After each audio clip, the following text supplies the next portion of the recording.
সংস্কার এবং নির্বাচন এই তিনটিরই পথ নকশা আপনি প্রণয়ন করুন। সেনাবাহিনীর সঙ্গে দূরত্ব কমান এবং রাজনৈতিক দলগুলোর সঙ্গে দূরত্ব কমান। যারা বিতর্কে জড়াচ্ছেন, আমরা গণতন্ত্র মঞ্চ তাদের কাছে অনুরোধ করব, অহেতুক এই বিতর্কে জড়াবেন না।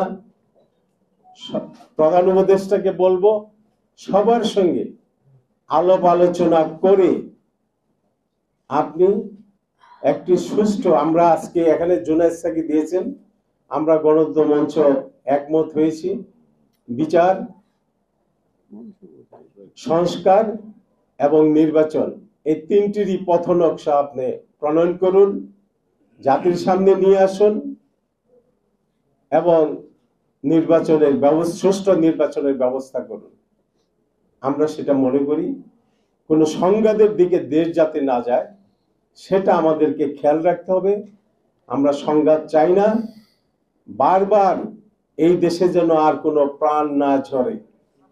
এই যে গণ অভ্যুত্থান, 24-এর গণ অভ্যুত্থানে আপনারা দেখেছেন 2000 লোক তারা নিহত হয়েছেন, প্রায় 20,000-এর অধিক মানুষ আহত হয়েছেন, অনেক এখনো হসপিটালে কাতরাচ্ছেন, মৃত্যুর সঙ্গে পাঞ্জা লড়ছেন।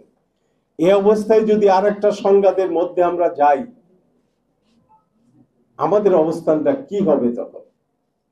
এটাই কি আমাদের কাজ? আমরা রাজনৈতিক দল, আমাদেরকে এটাই কাজ? এটা তো জনগণ আমাদেরকে এইভাবে বলেনি যে আমরা বারবার সংঘাতের মধ্যে দেশকে নিয়ে যাব আর জনগণ আমাদের সঙ্গে এসে অংশগ্রহণ করবে। এটা কোনোদিনই না, কাম্য নয়।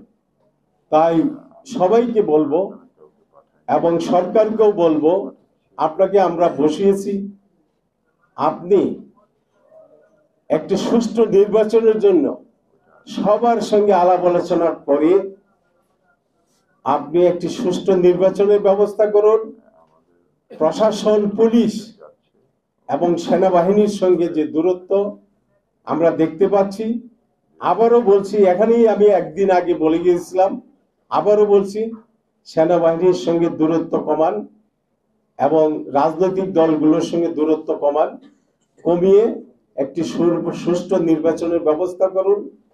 সুষ্ঠু নির্বাচন দিয়ে এই মানুষকে এই সংঘাতের হাত থেকে রক্ষা করুন।